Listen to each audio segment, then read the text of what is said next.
Finally મિત્રો પોગી ગયો છો આપણે મહાદેવના મંદિરે ડુંગરા ઉપર જોઈ લો. અને હવે કેટલી આપણે ખોડિયારમાંના દર્શન. એથી તો બહુ અઘરું છે કેમ કે થોડોક ઓલો થઈ ગયો ને તો ગળી જાય સીધા હેઠે. તો સ્વાગત છે તમારો નવા બ્લોગમાં. સવારમાં થઈ ગયો છો, જાગી ગયો અને અત્યારમાં જો 9:30 જેવું થયું છે, 9:45 જેવું. અને હવે આપણે જવાનું છે ડુંગરે. એની પહેલા આપણે થઈ જઈએ નાઈ ધોઈને તૈયાર. મિત્રો હું થઈ ગયો છું નાઈ ધોઈને તૈયાર ને હવે સીધા આપણે નીકળીએ ડુંગરે. મિત્રો અત્યારે નીકળી ગયા છીએ આપણે ડુંગરે. આ છે અમારા ગામનો ડુંગરો, તો ચાલો આપણે જઈએ. મિત્રો હવે આપણે ચડવાનું ચાલુ કરી દઈએ છીએ ડુંગરો. અહીંથી ભદ્રાવળનો વ્યૂ કેવો આવે જરા કોમેન્ટમાં કહેજો. ચાલો હવે ચડવી.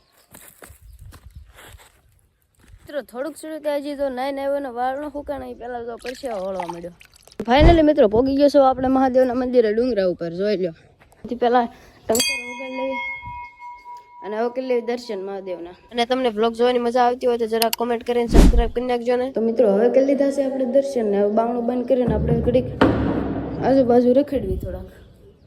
દર્શન કરીને અહીંયા જો કેવો મસ્તીનો ટાઢો પવન આવે છે તો અહીંયા ઘડીક આપણે બેસવી. એટલો ડુંગરો ચડાઈ જતો થાકી ગયો હું તો. અને આ અમારો ડુંગરો જો એટલો છે એનાથી જો આંટપાની સાઈડ તળાજાનો ડુંગરો એ તે દેખાય ચોખ્ખો જોઈ લો. અત્યારે તો તે વાદળા ને એવું છે એટલે ઓછો દેખાય, બાકી હાવ ક્લિયર હોય ને તો એક નંબર દેખાય આખો ડુંગરો. મિત્રો નાના હતા ને ત્યારે છે ને અહીંયા આવતા અને બેન અમે એક ગેમ રમતા કે અહીંયા ડુંગરેથી કોનું ઘર ક્યાંથી પહેલાં કોણ ગોતી શકે છે જોઈ લો. આમાંથી આપણું ઘર ગોતવાનું હોય તો આપણું ઘર ક્યાં છે એ કહી દો કોમેન્ટમાં.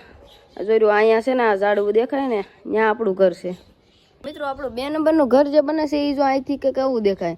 જો ઓલા પણ બસ ઊભી ને એની જસ્ટ બાજુમાં જ છે જોઈ લો. અને મિત્રો આવું કંઈક છે અમારા ગામનો ડુંગરો. અને આની વાતે આપણે કયા ચેલેન્જ લેવા હોય જરા કોમેન્ટ કરી દેજો ને કે આપણે કયા ચેલેન્જ કરવા જોઈએ આ ડુંગરા ઉપર.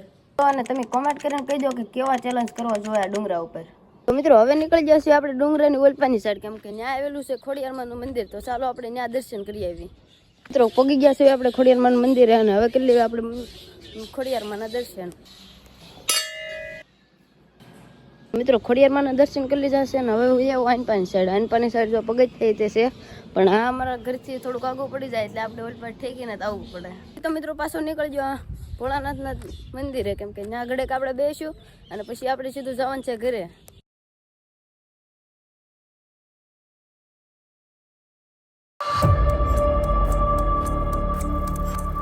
થોડોક વરસાદ જેવો માહોલ થઈ ગયો છે એટલે આપણે હવે સીધા નીકળી જાય ઘરે.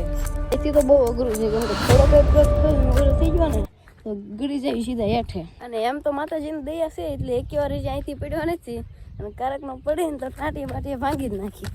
ઉતર્યો ત્યારે જો કેટલો પરસેવો રેબજો થઈ ગયો. અને હવે સીધા નીકળી જાય આપણે ઘરે. તો મિત્રો પોગી ગયો છું પાછો ઘરે અને અત્યારે જો 10:30 થઈ ગયા. આપણે નીકળ્યા હતા 10 વાગ્યા પર. અડધી કલાકમાં પાછો લઈ આવ્યા. અને મિત્રો અત્યારે વાગી ગયા 4 ને હું ભૂઈ ગયો તો ખાઈ પીને એટલે તો સીધો 4 વાગે જ જાગ્યો. અત્યારે હાન પડી ગયો આખું. તો હાલો હવે બહાર જવી. જોઈ લો મિત્રો 4:13 થઈ ગઈ. તો બ્લોગ પસંદ આવ્યો હોય જોવાની તો લાઈક શેર કોમેન્ટ કરતા જજો અને સબસ્ક્રાઈબ કરવાનું ભૂલતા નહીં. અને હા બીજી એક વાત કહેતા જજો કે આપણે આવા બ્લોગ દરરોજ બનાવવા જોઈએ કે નહીં. તો મળીએ બીજા બ્લોગમાં. Bye bye.